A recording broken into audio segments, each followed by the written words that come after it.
वो मिली तो क्या मिली, वो मिली तो क्या मिली, बन के बेवफा मिली। इतने तो मेरे गुनाह ना थे, इतने तो मेरे गुनाह ना थे, जितनी मुझे सजा मिली, जितनी मुझे सजा मिली।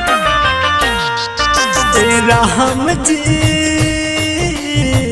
भाग्य नदी लहावानी राम जी,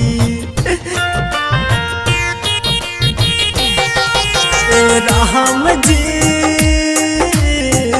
भाग्य नदी लहावा काम जी। नेहिया में जा दे दहिया, नेहिया में जा दे दहिया, मिले नया राम जी।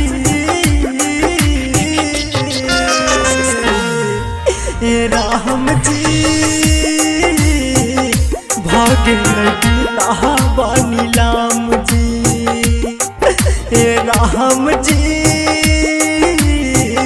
भाग्य नदी लहावानी राम जी।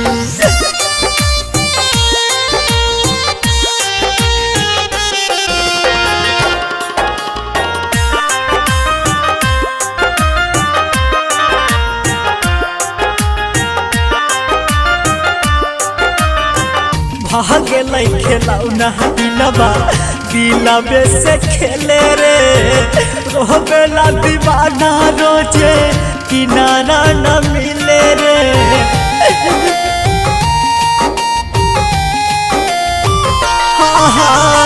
भागे लै खेलौना दिलवा, दिलवे से खेले रे, रोबेला दीवाना रोजे किनारा न मिले रे। अखिया देखेला रोजे, अखिया देखेला रोजे, डूबत शाम जी।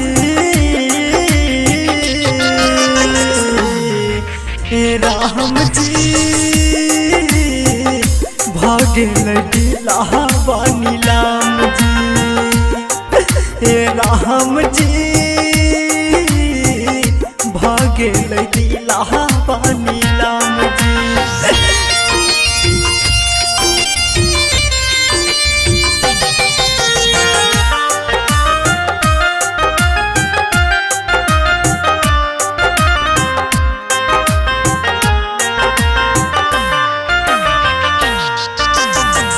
रोज बेवफाई होबे आखिया के सोझा जी, कहते ना उमरिया जियल भागे लै बोझ जी।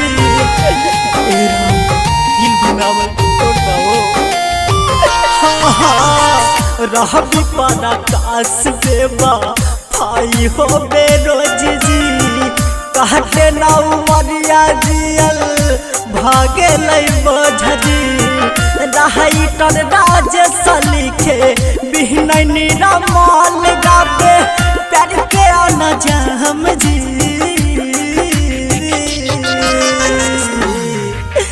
राम जी